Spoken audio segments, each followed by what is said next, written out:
नंदू भाऊ, हा भाऊ. आज सुके बोंबील आणले, काय बनवता? बरं बरं, आज तुम्हाला बनवून देतो बोंबलाची झणझणीत चटणी. आपण आता बोंबील चुल्यावर भाजून घेऊ.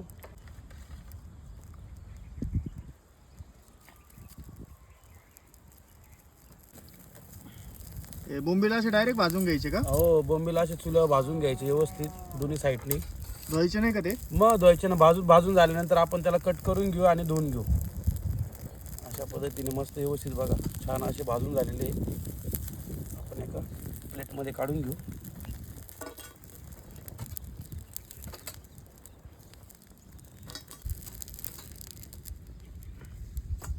बोंबील सगळे भाजून झालेले. आता बोंबील कट करून घेऊ.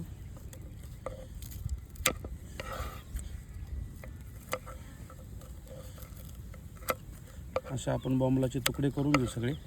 सगळे बोंबील आपले कट करून झालेले मस्त बारीक तुकडे. आपण आता ते एका पाण्याने धुवून घेऊ स्वच्छ. आपण आता बोंबील खलबत्त्यामध्ये जाड बारीक कुटून घेऊ चटणी बनवण्यासाठी. खलबत्त्यात कुटल्याने चव चांगली लागते, त्यामुळे आपण खलबत्त्यात बोंबील कुटून घेऊ. तुमच्याकडे खलबत्ता नसेल तर तुम्ही मिक्सरचा बी वापर करू शकता.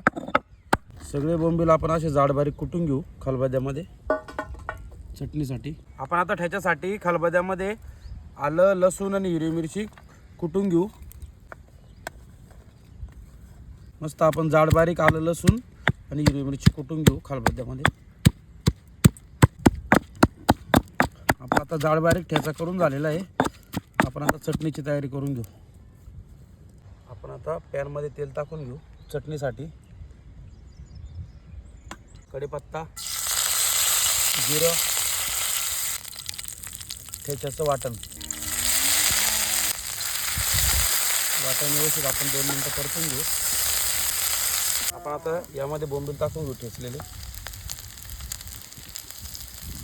चवीनुसार मिठाचं प्रमाण कमीच टाकायचं आहे, कारण की बोंबल्याला ऑलरेडी मीठ असतं.